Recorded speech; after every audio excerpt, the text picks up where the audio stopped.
목사님이 당신 교회에 섬기는 모 집사님이 상담을 요청하기에 만나서 그 사연을 들어봤더니 정말 기구하더라라고 합니다. 남편은 일찍 세상을 떠났고 사남매를 혼자 기르는데 큰아들과 둘째 아들은 지금 실업자고 셋째 아들은 행방이 불명돼서 없어졌고 어디에 있는지 알 수도 없고 딸 하나가 있는데 딸은 물에 빠져서 자살하고 말았다는 것이죠. 너무나 괴로워서 40일 동안 간절히 하나님 앞에 왜 나에게는 이런 시련이 있습니까? 라고 기도하는 중에 하나님께서 말씀하시기를 가문에 흐르는 저주가 있다라고 하시더라는 거예요. 잠언 26장 2절에도 까닭 없는 저주는 이르지 아니한다라고 말합니다. 그리고 본문 5절의 말씀에 보면 나 여호와 나의 하나님은 질투하는 하나님인즉 나를 미워하는 자의 죄를 갚되 아비로부터 아들에게 3, 4대까지 이르게 하거니와 라고 하셨습니다. 까닭 없는 저주는 모든 사람에게 일어나지 않습니다. 믿음의 사람들에게는 우연이라는 말은 절대 있을 수가 없습니다. 왜냐하면 부활하신 예수 그리스도께서 우리와 함께 하시면서 늘 우리를 돌보시고 인도하시기 때문에, 그래서 하나님의 자녀가 된 저와 여러분에게 우연한 일은 일어나지 않는다는 사실을 아셔야 됩니다. 그럼 뭐냐? 우리의 믿음에 따라 달라질 수 있다는 사실을 기억하셔야 될 것입니다. 무엇인가가 있기에 어떤 일들이 일어나고 있다는 말입니다. 그래서 가정에 저주스러운 병이나 사고나 문제가 일어날 땐 까닭 없이 일어나지 않는다는 사실을 기억하셔야 될 것입니다. 무엇이 그 뿌리인지를 빨리 찾아보아야 할 것입니다. 김 집사님은 가문에 오는 저주가 무엇인가를 조사해 봤더니 남편의 가출이 잦더니 방황하게 살다가 끝낸 자살하고 말았는데 결국 죄가 가출과 방탕한 삶과 자살의 저주가 그 가문에 흐르는 조상들의 죄는 후손들에게 그게 미치는 저주로 미쳐지고 있다는 사실을 깨달았다라고 고백하고 있어요. 오늘 본문의 말씀에 5절에 나 여호와 나의 하나님은 질투하는 하나님인즉 나를 미워하는 자의 죄를 갚되 아비로부터 아들에게로 3, 4대까지 이르게 하거니와 나를 사랑하고 내 계명을 지키는 자에게는 1000대까지 은혜를 베푸신다 라고 말씀하셔요. 하나님은 일거수 일투족을 인도하신 분임을 우리는 기억하셔야 될 것입니다. 모세는 레위기 26장 38절 39절을 보니까 너희가 열방 중에서 망하리니 너희 대적의 땅이 너희를 삼킬 것이라 너희 남는 자가 너희 대적의 땅에서 자기의 죄로 인하여 쇠잔하며 그 열조의 죄로 인하여 그 열조같이 쇠잔하리라. 조상이 지은 죄는 3, 4대에 이른다고 말씀하신 말씀과 같은 맥락을 우리에게 보여주고 있어요.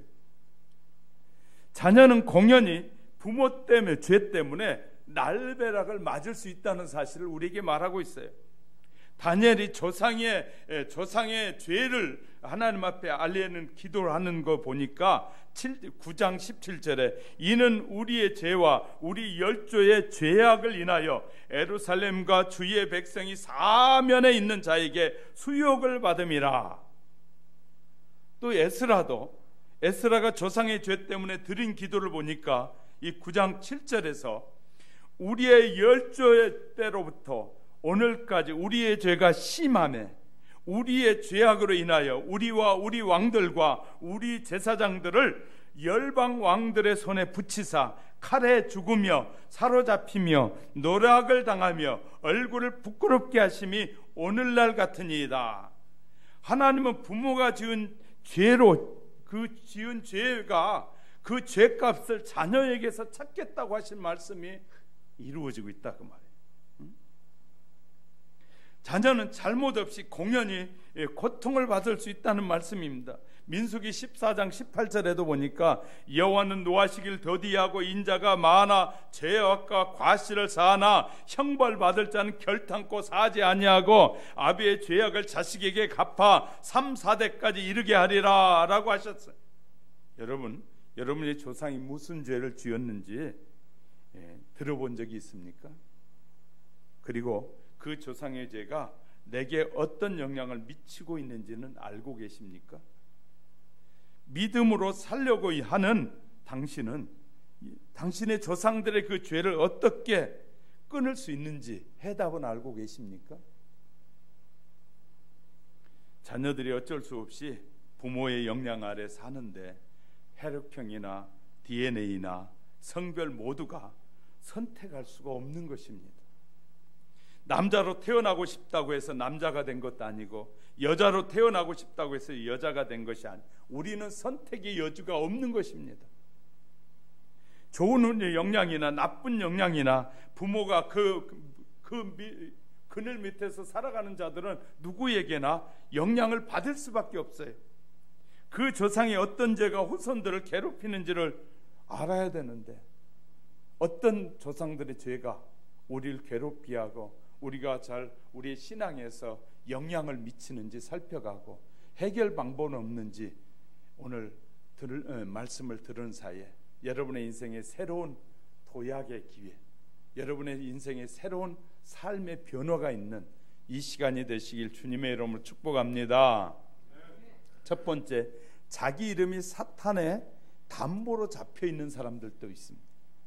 이 세상의 모든 종교는 어린아이가 태어나면 자기가 믿는 자기 신에게 봉헌하는 것이 대부분입니다.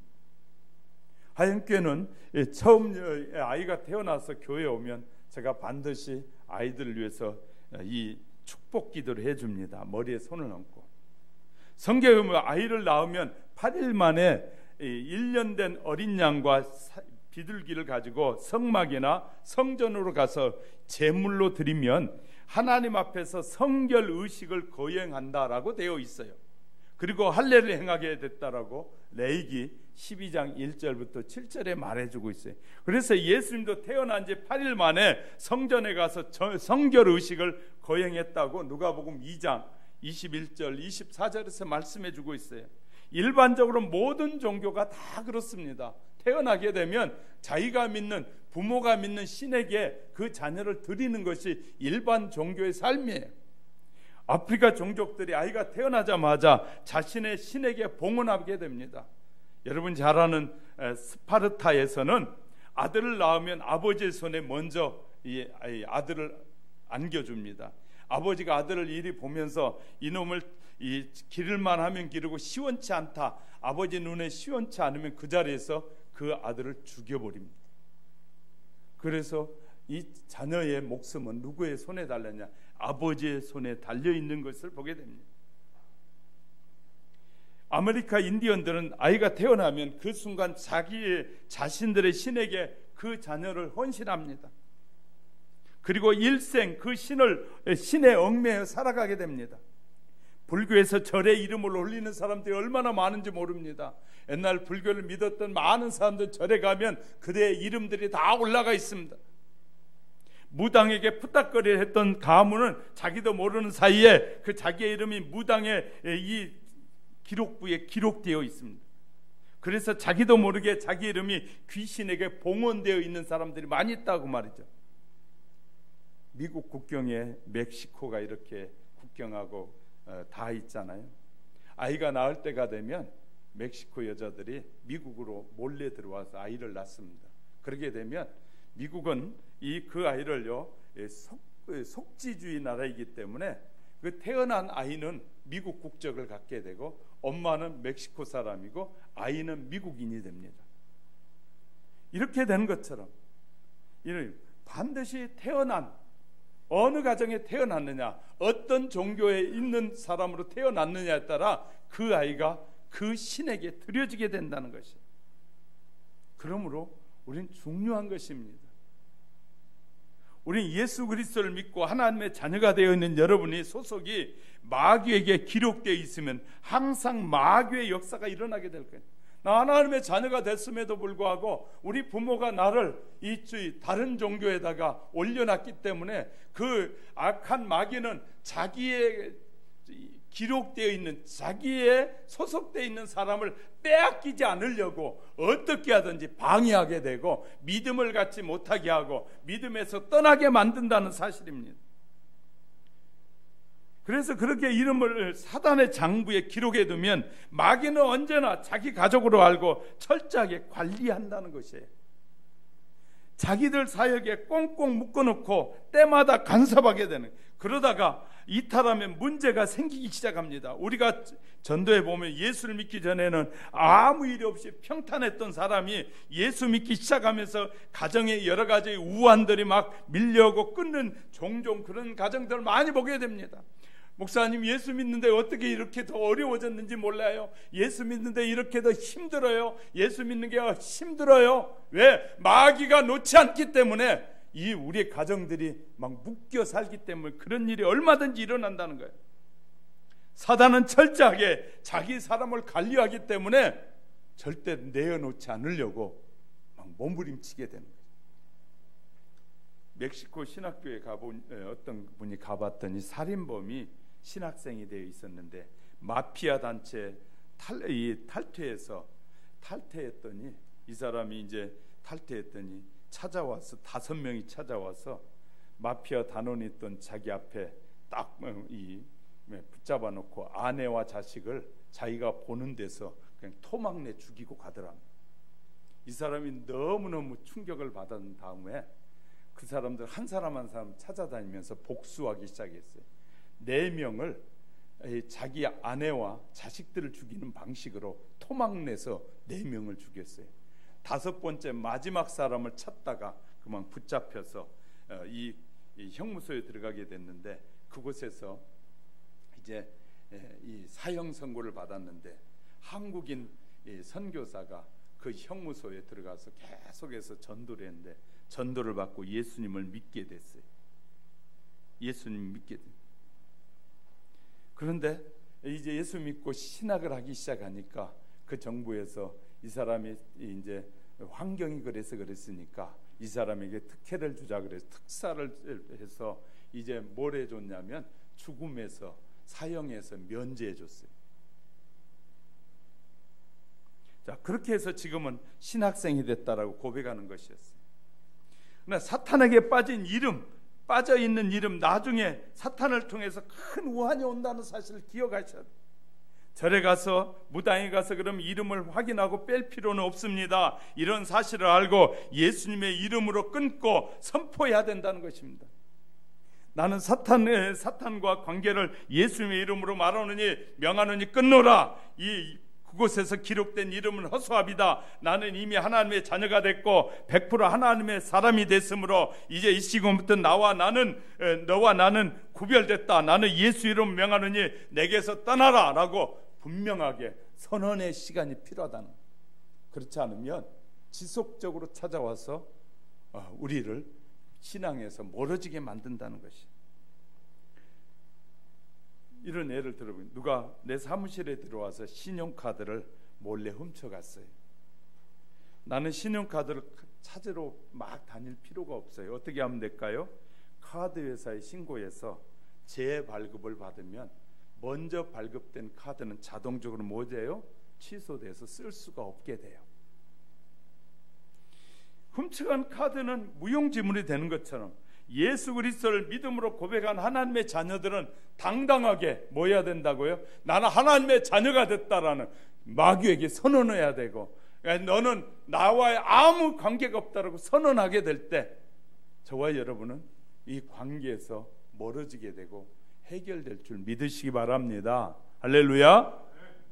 자, 두 번째는요, 하나님을 믿지 않는 조상의 죄가 있다. 하나님의 조상들의 죄가 알게 모르게 후손들에게 전가되고 있어요. 때로는 그 죄가 대가가 자손들에게 내려지게 됩니다. 조상들이 지은 죄에 대해 대가를 자손들이 받는 경우가 종종 있어요.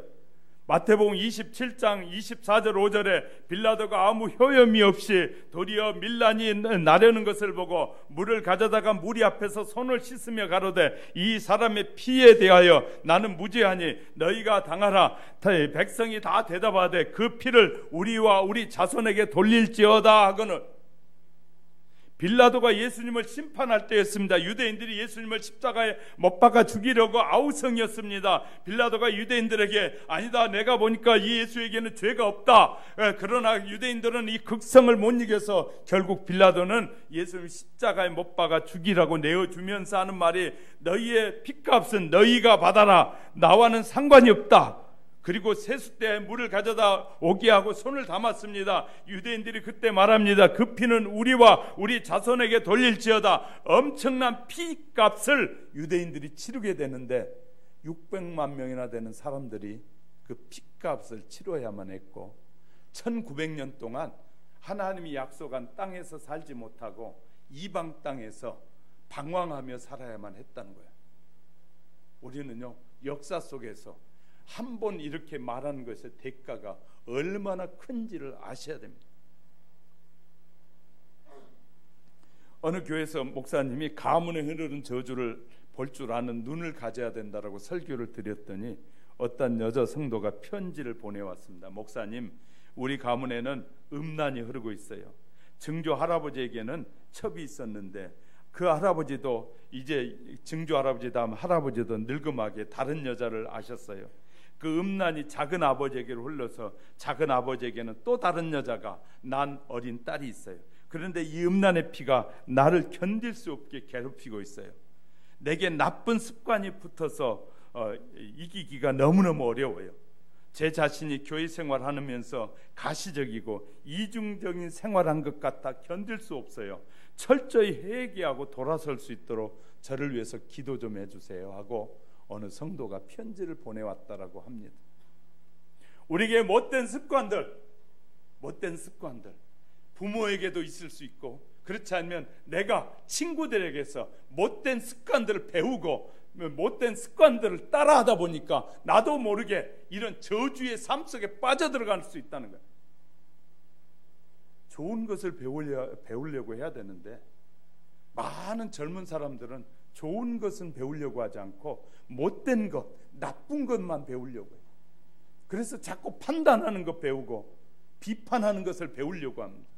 판단하고 비판하면 결국 그것이 누구에게 돌아오냐? 내게로 돌아옵니다. 어느 날인가.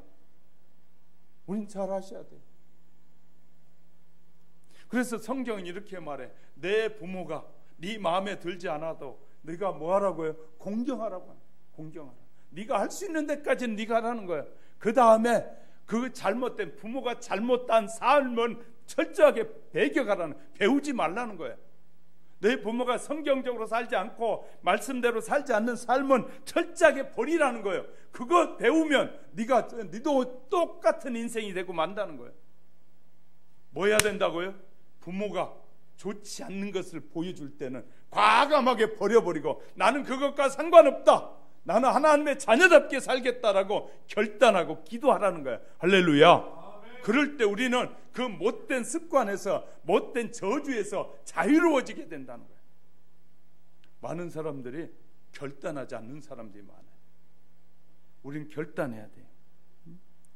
자, 그래서 우리의 신앙생활이 정말 하나님이 나를 위해서 당신의 아들을 이 땅에 보내셔서 십자가에서 물과 피를 아낌없이 쏟으셔서 나를 구원하셔 이제 나와 함께 영원토록 살기 위해서 예수님이 부활하셨다고 말씀하셨어요.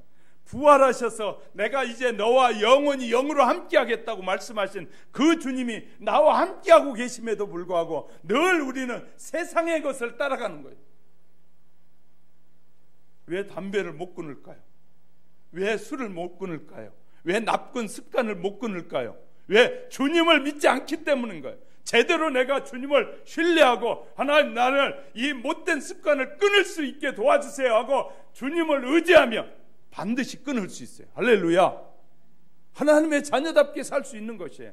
내가 하나님께 자녀답게 살겠다는 결단이 없기 때문에 어려운 것이죠. 결국 그것이 하나님이 우리에게 주신 풍요로운 축복의 삶을 뭐하게 된다고요? 놓치게 되는 경우가 너무너무 많아요. 우리에게 우연히 어떤 질병이나 우연한 일들이 우리에게 일어나는 것이 아니라 내가 못된 습관을 배우고 못된 습관을 따라다니려고 하기 때문에 악한 영은 인터넷이나 악한 영은 이 수많은 공중파를 통해서 수많은 사람들을 끌어가려고 수단과 방법을 가리지 않고 도전해. 그래서요, 어려서부터 믿음을 가지면 하나님이 말씀을 열심히 듣고 배우고 암송하면 하나님이 말씀하시는 것이 느껴지고 알게 돼요. 이것은 하나님이 기뻐하지 않는 삶이구나, 하나님이 원치 않는 것이구나 알면서도 불구하고 계속해서 반복하여 죄를 짓기 때문에 그 죄가 내 양심에 꽂히게 되고 내 양심을 멍들게 하고 내 양심을 뭐하게 하냐면 마비시켜서 결국은 하나님의 자녀답게 살려는 길을 가로막는 거지. 그래서요, 우리 양심이 마비되기 시작하면 그때는 부모도 알아보지 못하고 형제도 알아보지 못하고 아무도 알아보지 못하는 비참한 인생의 길을 걸어가게 되는 거예요. 우리 주위에 얼마나 그런 사람들이 많습니다. 그런 사람들이 분명히 형제가 있음에도 불구하고 형제도 못 알아보고 형제에게 막 욕을 하면서 어느 시장 젊은 사람들이 좋아한다는데 그 인간은 저주받은 인간이지. 어떻게 형제 부모를 저주하고 그런 사람이 시장이 돼가지고 다른 사람에게 복을 빌어준다고요? 그런 사람을 좋아한다고요? 여러분의 마음속에 그런 마음이 들어있는 거예요. 하나님의 말씀이 아닌 하나님의 뜻을 저버리는 사람이 좋아지거든. 여러분은 그 마음이 있는 것이에요. 여러분의 마음속에. 실은 우리는 하나님의 사람이 좋아져야 돼. 목사의 설교가 여러분에게 자꾸 거침이 된 것은 여러분은 하나님의 말씀보다 세상을 사랑하기 때문에. 하나님의 백성이 되면요, 무슨 설교를 하든지 설교가 얼마나 감동스럽고 좋아지는지 몰라요. 그런데 여러분 설교를 들으면서 저것은 틀렸어, 저것은 내 마음에 안 들어 분별하고 있거든. 여러분은 여러분의 심령 속에 축복을 여러분 스스로가 버리고 있는 것이에요. 잘 하셔야 돼요. 부활하신 주님이 저와 여러분과 지금 함께 하셔요. 육체를 가지신 예수님은 모든 사람들과 함께 하실 수 없었어요. 그래서 부활하셔서 내가 너와 함께 영원토록 함께 하리라고 부활하신 주님이 저와 여러분의 삶에 영향을 미치고 계시고 함께 하신단 말이에요. 그런 하나님이 나와 함께 계시는데 내가 못된 짓을 하고 못된 길을 걸어가고 못된 길을 답습하고 있다면 그분이 어떻게 우리를 축복하시겠어요? 우리는요, 복을 받고 싶거들라, 내 인생이 평안한 인생을 살고 싶거들라 우린 결단해야 돼. 무슨 결단? 과감하게 하나님이 기뻐하시지 않는 것들은 다 청산하고 버려야 돼. 내게 영향을 미치지 마라 하고 우리는 선언할 수 있어요. 우리는 돈이 나에게 영향을 미쳐서도 안 돼. 우리는 하나님의 말씀만이, 하나님이 은혜만이 우리에게 영향을 미치도록 우리의 마음이 열려져야 돼. 아무런 영향을 줄 수 없어요. 조상들이 무슨 죄를 지었는지 점검해 봐야 됩니다. 결혼할 때 가문을 본다는 말이 바로 이런 뜻입니다. 어떻게 하든지 조상들의 삶을 추적하여 하나님의 뜻에 떠난 삶의 부분들을 과감하게 버리고 나는 주님의 뜻대로 살기 원합니다. 하나님 나를 붙잡아 주시고 그것들이 나를 영향력을 미치지 못하도록 성령님 역사해 주시옵소서. 내가 예수의 명하느니 나를 괴롭힌 더러운 영들아 묶음 놓고 떠나갈지어다 하고 당당하게 선언하셔야 돼. 할렐루야. 이렇게 될 때 우리는 그런 못된 영향에서, 비판하고 판단하는 영향에서 떠나게 될 것입니다. 우리는 잘 아셔야 돼요. 하나님이 왜 이런 말씀을 하시는지, 우리에게 복 주시려고 하시는. 세 번째, 조상들이 숭배하는 물건도 소유하고 있다면 우린 심각하게 생각해요. 우린 조상 때부터 내려온 것, 이거 가보입니다. 그 가보가 우리에게 때론 저주를 하고 있다는 사실 아십니까? 조상들의 죄 때문에 후손들이 저주를 받습니다. 까닭 없는 저주는 이르지 아니합니다. 이 물건을 통해서 복이 임하기도 하고 저주가 임한다는 사실 아십니까? 12의 혈루증으로 앓았던 여인이 예수님의 뒤로 와서 예수님의 몸을 만진 것이 아니라 예수님의 옷자락을 만졌는데, 그런데 병이 나왔습니다. 예수님이 입고 계신 그 옷자락, 거룩하신 주님의 옷자락을 통해서 이 여인이 치유함을 받게 되는 것이에요. 거룩함은 물건을 통해서도 뭐 한다고요? 그 영이 흐른다는 사실을 알게 됩니다. 사도행전 19장에 가면 기록된 본문에 바울이 들어와서 복음을 증거할 때 막 사람들이 몰려와서 막 인산인해를 이루면서 바울이 증거하는 그 예수를 들으려고 왔습니다. 그렇게 왔을 때 수많은 사람들이 바울이 일일이 그들을 안수할 수 없으니까 그 주위에 있던 제자들이 바울이 사용하던 앞치마와 손수건을 가지고 와서 그들의 몸에다 댔습니다. 놀라운 일이 벌어집니다. 귀신이 떠나고 병이 떠나갔습니다. 엘산의 엘리야가 승천할 때 겉옷을 벗어 던졌더니 그 겉옷을 가지고 이 요단강을 쳤더니 요단강이 갈라지는 역사가 일어났습니다. 이 요단강이 갈라진 기적이 일어난 것이에요. 이 물건을 통해서 이루. 반대 이야기도 있습니다. 사단이 물건을 통해서 저주가 흐르기도 한다는 거예요. 야곱이 20년 만에 나반의 집에서 도망 나와서 이 가족들과 함께 돌아오기 시작합니다. 라헬이 이 아버지가 섬기는 우상 드라빔을 가지고 오게 됩니다. 나반은 이 야곱이 자기들의 딸을 데리고 가려고 계획했던 것을 이제 알고 막 쫓아와서 자기 딸들과 전부 다 가지고 다시 고향으로 돌아가려고 했는데 하나님이 개입하셔서 꿈에 나타나셔서 그들에게 가는 길을 가로막지 말라고 하니까 라반이 이제 다시 돌아가기는 해야겠는데 가만히 생각해 보니까 자기가 섬기던 드라빔을 누군가가 가져간 것 같아요. 그래서 이 야곱에게 말합니다. 자, 왜 내가 섬기는 신을 가지고 왔느냐? 그 신 내놔라 그랬더니 야곱이 이렇게 말하죠. 무슨 말입니까? 외삼촌의 신을 누구에서 찾거든 그는 살지 못할 것이고 우리 형제들 앞에서 무엇이든지 외삼촌의 것이 발견되면 외삼촌이 다시 취하여 가져가십시오 하니 야곱이 라헬이 그것을 이 드라빔을 도둑질해 가지고 오신 줄 몰랐더라 그 말이에요. 라반은 찾지 못하고 돌아갔지만 직후에 라헬은 아이를 낳다가 요셉을 낳고 죽고 말았어요. 우상 물건을 가지고 있었던 것이 원인이라는 사실 아십니까? 조상들이 사용하던 우상 물건이나 부족은 불태워 없애야 될 것입니다. 이때 사탄은 맹렬하게 극성을 부릴 것이기 때문에 집중적으로 기도해야 됩니다. 이렇게 조상들의 죄는 후손들에게 전달됩니다. 특별히 우상 제단에 이 이름을 올리거나 넣거나 조상들의 죄를 지었거나 조상들의 우상 물건을 가지고 있으면 그건 좋은 영향을 주지 못합니다. 그럼 조상들로부터 내려온 저주를 어떻게 끊을 수 있을까요? 해결 방법이 있습니다. 조상들로부터 흐른 저주의 죄를 어떻게 끊을 수 있을까요? 처방은 없는 병이 없는 것처럼 뭐든지 처방 문제가 있으면 해결 방법이 있습니다.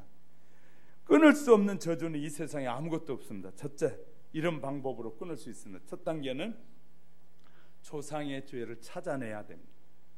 조상들에게 진솔하게 흐르는 죄를 물어보십시오. 이미 세상을 떠난 조상들에 대해서는 주변의 가족들에게 물어보십시오. 주변의 조상을 알고 있는 분들에게 물어보시오. 조상들이 지은 죄는 분명히 3, 4대까지 이른다고 성경이 말하고 있으니 무서운 죄라는 사실을 기억해야 합니다. 다윗이 고백하기를 시편 51편 5절에 보면 내가 죄악 중에 출생하였으며 모친이 죄 중에 나를 잉태하였나이다. 죄가 있을 때 엄마가 잉태했더니 그 죄가 다윗에게 전해졌다라고 말하고 있어요. 자, 죄를 찾아내야 되는 두 번째 단계는요, 죄를 하나님 앞에 고백하는, 죄의 고백은 죄로부터 분리시키는 시작이기도 합니다.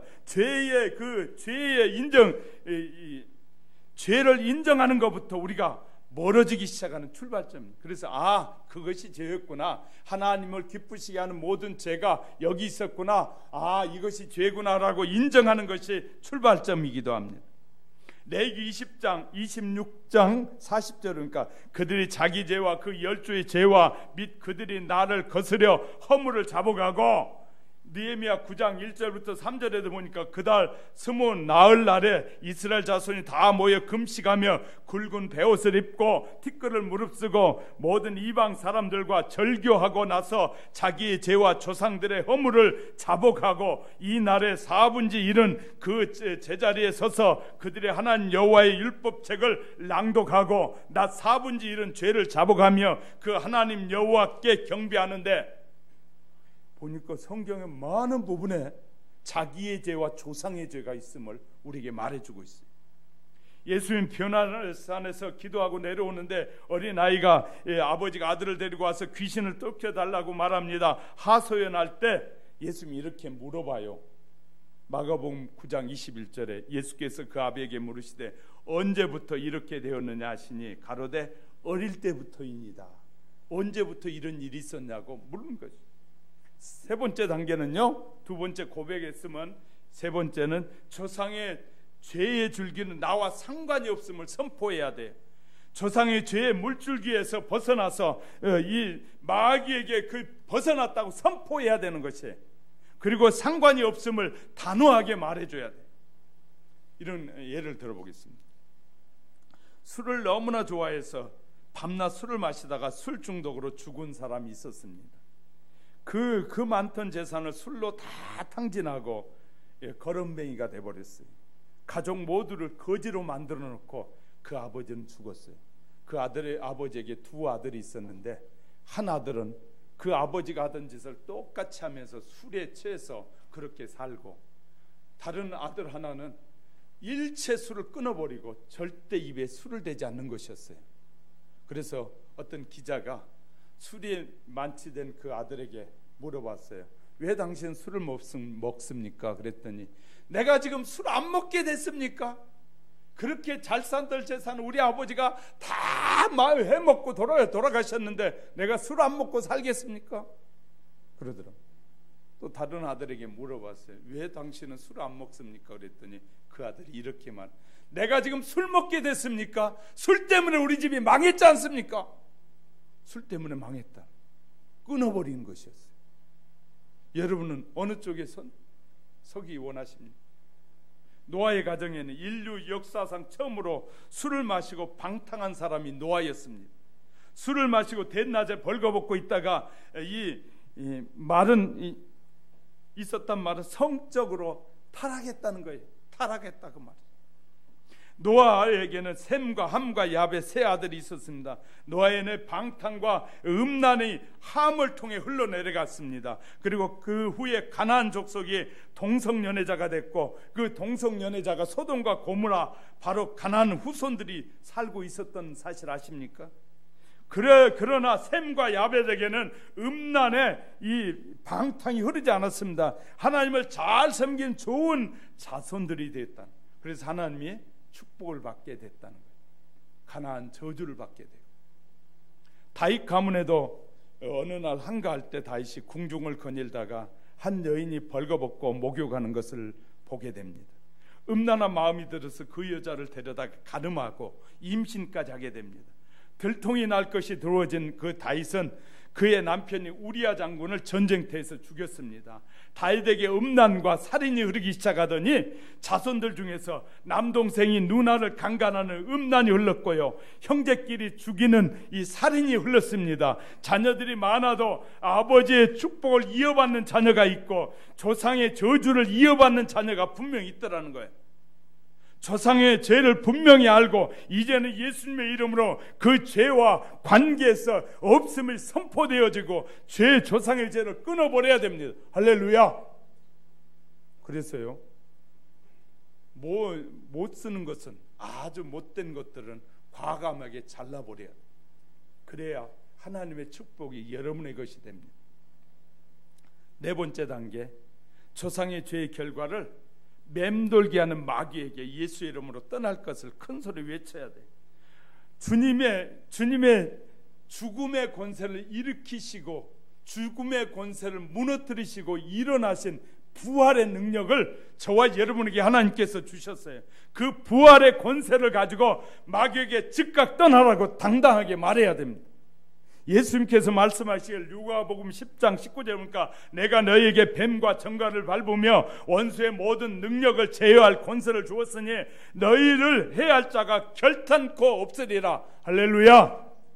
우리를 무너뜨릴 자가, 예수님의 이름을 믿는 하나님의 자녀들에게는 우리를 무너뜨릴 것이 없습니다. 그러나 계속적으로 유혹은 오게 된다. 유혹하게 된다. 그러므로 그 유혹에서 자유하려면 뭐 해야 된다고요? 과감하게 단절해야 됩니다. 욥도 이런 말합니다. 17장 5절에 보니까 친구를 지적하여 해를 받게 한 자의 자식들은 눈이 멀지니라. 친구의 이 막 잘못을 지적해 가지고 그렇게 된 자녀들은 눈이 멀지어다. 우리는요, 다른 사람을 판단하는 건 무진장 조심해야 됩니다. 하나님의 자녀들은 그 자녀에게서 맹인이 나올 수 있다고 성경이 말하고 있기도 하는. 그래서요, 맹인 가정의 자녀들에게는 그 조상의 죄를 한번 살펴봐야 돼. 이거 우연한 일이 없다. 절 보세요. 얼굴 드시고 절 보세요.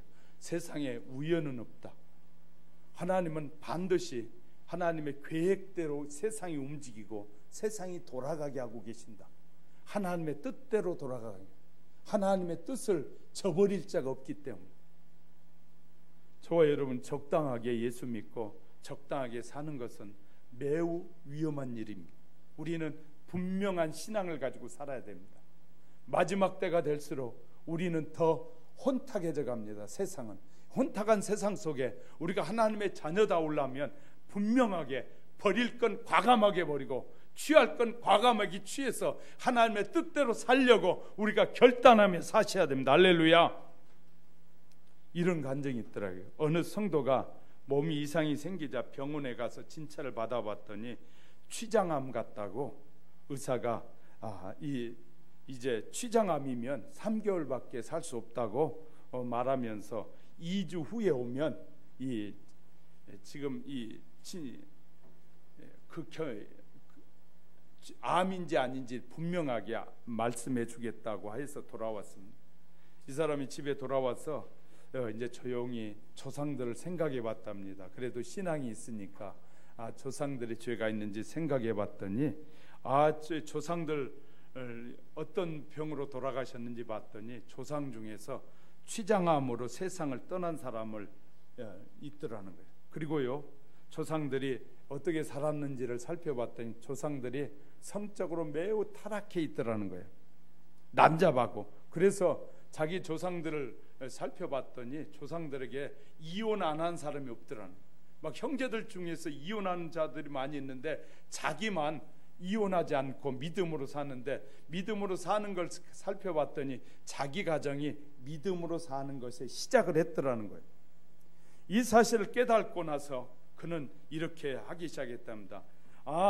야고보서 5장 14절에 저는 주의 이름으로 기름을 바르며 위하여 기도할지니라 라는 말씀이 생각나서 그는 하나님 앞에 무릎을 꿇고 기도하기 시작했습니다. 하나님, 우리의 조상의 죄를 용서해 주시고 이제 우리의 조상의 죄와 나는 상관이 없지 않습니까? 예수님을 나의 구주로 모셔드렸으니 이제 상관이 없으니 이제 내게 힘을 주셔서 담대하게 결단하며 살게 하옵소서 하고 기도하는 사이에 막 하는 이 조상의 죄 때문에 회개를 하고 난 다음에 갑자기 자기의 이 마음에서 떠오르는 말이 있어 생각해서 이제 기도하는데 나서 예수는 명하느니 나를 결박하고 있는 병만은 물러갈지어다 목금을 얻고 떠나갈지어다 하고 미친 듯이 막 하나님 앞에 기도했다는 거예요. 기도하고 나서 이제 끝나고 나서 2주가 지난 후에 병원에 찾아갔더니 의사가 이렇게 얘기하더랍니다. 당신 췌장암이 아니라 췌장이 조금 부어 있어서 그런 것인데 괜찮습니다 하면서 췌장암에서 자유함을 얻게 됐다라고 간증하는 것이었어요. 사랑하는 성도 여러분, 우리는 기억하셔야 됩니다. 우리는 부모와 같은 똑같은 삶을 살지 않으려면, 여러분의 눈에 하나님의 말씀대로 살지 않는 부모라면 그 나쁜 것들을 과감하게 버리십시오. 그러면 하나님이 여러분을 축복하실 것입니다. 그리고 여러분은 예수의 이름으로 승리하게 될 것입니다. 과감하게 버리시고 우리의 가정, 나로부터 시작한 가정이 축복된 가정이 되고, 예수 믿고 살아가는 나의 가정이 이제부터 새로운 인생을 살아가는 가정으로 바뀌어지도록 하나님께서 은혜 주시기 바랍니다. 할렐루야. 우연하게 질병이 오고 우연하게 여러분을 괴롭히는 것이 있는 것이 아니라, 우리는 우연이라는 건 없다는 사실을 알고 하나님의 뜻이 있다는 사실을 아셔야 됩니다. 하나님이 나에게 왜 이런 어려움을 주고 있는지, 하나님이 왜 나에게 이런 질병을 줘서 나로 하여금 고통을 당하게 하는지를 아셔야 되는 것이에요. 왜? 하나님은 나를 사랑하시고 우리를 사랑하시기 때문에 그것을 통해서 깨닫고 돌아오고 하나님의 자녀답게 살고 하나님의 자녀답게 행하기를 원하신다는 사실을 깨달으시길 주의 이름으로 축복합니다. 성령님 역사해 주시기 바랍니다. 성령님께서 우리에게 은혜를 주셔서 우리의 삶을 과감하게 버리고 축복의 삶으로 전환하는 저와 여러분이 되시기 바랍니다. 이제 말씀을 정리하려고 합니다. 우린 조상의 죄를 용서해 달라고 기도합시다. 성경은 말합니다. 까닭 없는 저주가 이르지 아니한다고 했습니다. 나의 죄와, 그러면 나의 죄가 아니면 조상의 죄 중에 하나란 말이죠. 결국 지금 내가 잘못된 선택을 하고 하지 말아야 할 짓을 하고 있다면 과감하게 버려야 되는데, 나와는 상관없는, 나는 바르게 섬기고 있는데 나에게 어려움이 있다면 그건 조상 때로부터 내려오고 있는 죄가 있다는 사실을 아셔야 된다는 거죠. 우리는 우리의 조상의 죄와 나의 죄로 인하여 고통을 당하고 질병의 어려움을 당할 수 있음을 기억하면서, 이런 모든 저주, 내가 이제 이 질병으로 인하여 고통을 당하고 하나님의 말씀에서 올바른 삶을 살지 않으면 결국 내가 낳은 자녀에게 또 다른 고통을 안겨다주는 인생을 살 수 있다고 말해요. 우린 깨닫고 하나님의 뜻대로 살아가는 하나님의 자녀답게, 우리는요, 부모의 못된 습관, 부모의 못된 삶들은 과감하게 청산하고 하나님이 원하시는 뜻대로 살아가는 저와 여러분이 될 수 있기를 주님의 이름으로 축복합니다. 축복합니다. 기도하겠습니다. 참 좋으신 하나님, 우리는 부모를 보면서 비판은 하고 부모를 보면서 못된 것은 내가 배우지 않겠다는 결단을 하지 못할 때가 얼마나 많은지 모릅니다. 하나님, 우리에게 은혜를 베풀어 주셔서 부모에게 비판하기보다는 부모에게서 내려오는 저주, 잘못된 것을 과감하게 버리고 나는 하나님이 기뻐하시는 사람으로 변화된 축복된 인생의 길을 걸어가리라고 결단하고 과감하게 버릴 것은 버리고 믿음의 길을 선택하는 우리 모두가 되게 하옵소서. 우리로부터 시작한 축복이 우리의 자녀들에게는 천대까지 이르게 하옵소서. 우리를 괴롭혔던 저주는 이제 예수 그리스도를 나의 구주로 고백하는 순간 이제 다 사라지게 도와주시고, 이후부터는 축복이 자녀 천대까지 미루게 도와주시옵소서. 우리가 악한 마귀의 유혹으로부터 유혹을 받아서 수많은 죄를 짓고 있다면 이 죄악에서 벗어나서 하나님의 축복된 사람의 길을 걸어가는 우리 모두가 되도록 성령님 역사해 주시옵소서. 오늘 이 말씀이 우리에게 힘이 되게 도와주시고 우리가 축복의 길로 나아가는 이 시발점이 되도록 성령님 역사해 주시옵소서. 우리를 구원해 주신 예수님의 이름으로 기도합니다. 아멘. 우리 찬송가 268장 부르시면서 준비한 예물을 하나님 앞에 드리겠습니다.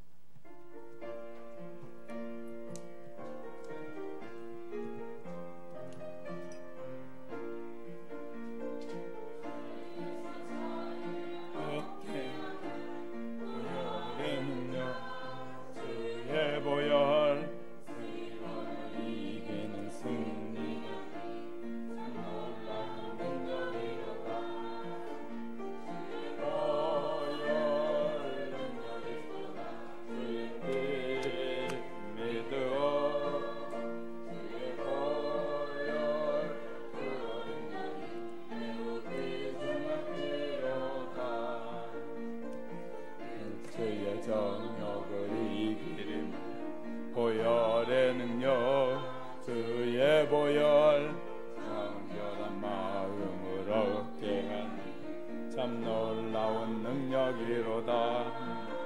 주의 보혈 능력이 또 믿어. 주의 보혈 그 어린 양 매우 귀중한 피로다. 눈보다 더 이게 밝힌 것 보혈의 능력. 주의 보혈 부정한 모든 것 밝히시니 참 놀라운 능력이로다. 주의 보혈 능력이 또 주의 피 믿어. 주의 보혈 그 어린 양 매우 귀중한 피로다. 구주의 복음을 전할 때면 보혈의 능력. 주의 보혈 날마다 나에게 산송 주니 참 놀라운 능력이로다. 주의 보혈 능력이 또다. 주의 피 믿어. 주의 보혈 그 어린 양 매우 귀중한 피로다. 주정예물 하나님께 드렸습니다. 11주예물 드렸고요. 건축예물, 선교예물 드렸습니다. 범사에 감사예물 드렸습니다. 우리 2년 동안 아무런 사고 없이 복무를 잘 마치게 해주신 하나님께 감사해서 우리 성민이가 이제 지난 25일 날 이 예편은 6일 날 27일 날 이제 군대 복무를 다 마친 것 같아. 이제 자유인이 됐어요. 우리 이제 성민이도 참 자유인이 됐는데 이제 그 자유인이 이제 열심히 일하도록 여러분이 기도도 해주시고 또 좋은 색식감도 만나야 되고 또 그러니까요 기도 많이 해주셔서 우리 이내는 또 좋은 신랑감을 만나야 되는데 믿음 좋은 신랑감 만나도록 이렇게 기도도 해주시고요. 해주시면 좋겠. 생일 감사임을 하나님께 드려 기도하겠습니다. 하나님 아버지, 향기로운 예물을 봉헌할 마음을 우리에게 허락해 주심을 감사합니다. 우리에게 거저 주신 일부를 하나님께 드리게 하심을 진심으로 감사드립니다. 주일에 헌금을 드립니다. 선교 예물을 드립니다. 이 주일에 예물을 드리며 뿐만 아니라 2년 동안 복무를 은혜 가운데 마치게 도와주심에 감사 예물을 드린 손길도 있습니다. 하나님 범사에 감사하고 생일을 맞이하여 감사하고 하나님 앞에 감사할 일이 많아서 우리로 하여금 감사할 수 있는 은혜 주심을 감사합니다. 우리의 삶이 늘 드려지게 도와주시고 하나님께서 우리에게 복 주시고자 이렇게 수많은 사람 가운데서 하나님의 자녀로 불러주셨는데 아직 그것을 깨닫지 못하고 아직 세상 속에 세상의 행복이 있고 세상의 기쁨이 있고 세상에 그곳에 참 평안이 있는 것처럼 유혹하는 마귀의 유혹에 빠지지 않게 도와주시고 늘 하나님 안에 진정한 평화가 있고 하나님 안에 진정한 위로가 있고 하나님 안에 모든 희망과 꿈이 있는 것을 우리 주의 자녀들이 알게 도와주심을 감사합니다. 아직 결단하지 못한 자들에게 결단할 수 있는 은혜를 주셔서 성령의 충만함을 주시고 하나님의 못된 짓, 못된 생각들을 다 버리게 도와주시고 또한 조상들로부터 내려오는 잘못된 저주의 모든 끈들은 다 잘라버리고 예수 이름으로 잘라버리고 이제부터는 축복의 가문을 만들고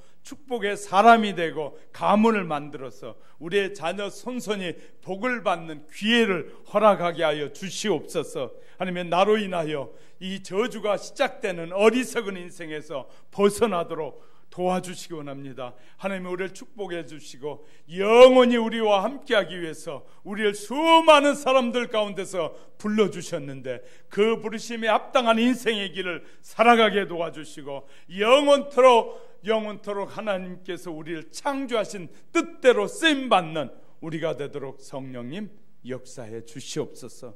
오늘도 물질을 드리고 마음을 드리고 정성을 드리고 시간과 모든 것을 다하여 드리는 주의 사랑하는 자녀들, 또한 성민을 드리는 자녀들 기억하여 주셔서 아버지 하나님 무엇이든지 심는 대로 거둔다고 했사오니 아버지 심는 대로 거두는 은혜의 역사가 있게 하옵소서. 많이 심는 많이 거두고 적게 심는 적게 거둔다고 했는데 믿음으로 심는 자에게 믿음의 역사들이 일어나도록 도와주시옵소서. 하나님 아버지, 우리의 조상들로부터 내려오는 못된 습관들, 못된 저주스러운 것들, 아버지 그 어떤 것도 우리의 삶을 영향을 미치지 못하도록 예수 이름의 능력을 더하여 주시옵소서. 주신 그 능력을 통하여 모두 저주를 끊고 기쁨과 감사와 감격과 감동이 넘치고 행복한 인생의 일을 걸어가도록 주여 역사해 주시옵소서. 하나님이 영적으로 건강하고 아버지 정신적으로 건강하고 육체적으로 건강하게 하여 주시옵소서. 우리에게 있는 모든 질병에서 자유하게 하옵소서. 저의 아버지의 질병들이 우리를 사로잡지 못하도록 성령님 역사해 주시옵소서. 내가 나사렛 예수는 명하느니 우리 하나님의 자녀가 됐는데 모든 질병은 우리에게서 묶음을 얻고 떠나갈지어다. 하나님의 자녀에게서 떠나갈지어다. 우리에게 어떤 영향도 우리에게 미치지 못하도록 떠나갈지어다. 하나님 아버지, 우리의 삶의 여정을 주장하셔서 이제 하나님이 주신 참 평안과 기쁨을 누리며 승리의 삶을 사는 우리 모두가 되게 하옵소서. 먹지 말아야 될 것은 끊어버리게 도와주시고 먹어야 할 것은 먹게 도와주셔서 이제 하나님의 말씀의 영양소가 우리의 삶을 주장하셔서 하나님의 말씀의 그 능력이 우리의 인생의 길을 인도하셔서 복된 삶으로만 걸어가도록 도와주시고 이제 우리에게 주어진 가정들이 좋은 영향을 통하여 많은 믿음의 사람들, 축복의 사람들을 만들어가는 복된 가문을 만드는 주의 사랑하는 자녀들의 가정이 되도록 축복해 주시옵소서. 우리의 영혼이 잘됨 같이 모든 범사에 넘치는 축복으로 축복해 주신 줄 믿고 예수님의 이름으로 기도드립니다.